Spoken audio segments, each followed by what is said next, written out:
Hello বন্ধুরা, সবাই কেমন আছেন? সবাইকে আসসালামু আলাইকুম।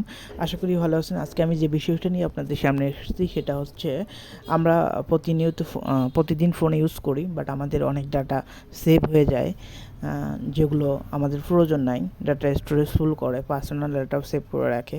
সো আপনি যদি এই সেটিংটা ফলো করেন, অফ করে রাখেন, তাহলে আপনি অনেক ডাটা সেভ পাবেন এবং অনেক তথ্য চুরি হতে রক্ষা পাবেন।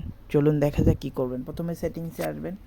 সেটিংসে আসার পর এই যে ডিজিটাল ওয়েবিং অ্যান্ড পার্সোনাল কন্ট্রোল, এতে ক্লিক করবেন। ক্লিক করার পর এই যে থ্রি ডট আছে, থ্রি ডটে ক্লিক করবেন। থ্রি ডটে ক্লিক করার পর ম্যানেজ ইউর ডাটা, এইটাতে দেখেন ডেইলি ফোন ইউজেস, এটাতে অন থাকবে, জাস্ট অফ করে দেবেন। অফ করে দিয়ে আপনারা দেখেন এই ওইটা অফ করার পর ডিজিটাল ওয়েবিং এটা লেখা আসবে। এটা লেখা আসলে আপনি জাস্ট এক্সেসটা অফ করে দেবেন। জাস্ট এইটুকুই কাজ। ধন্যবাদ সবাইকে ভিডিওটা দেখার জন্য। এরকম ভিডিও পেতে হলে অবশ্যই আমাকে লাইক, কমেন্ট, সাবস্ক্রাইব করতে ভুলবেন না।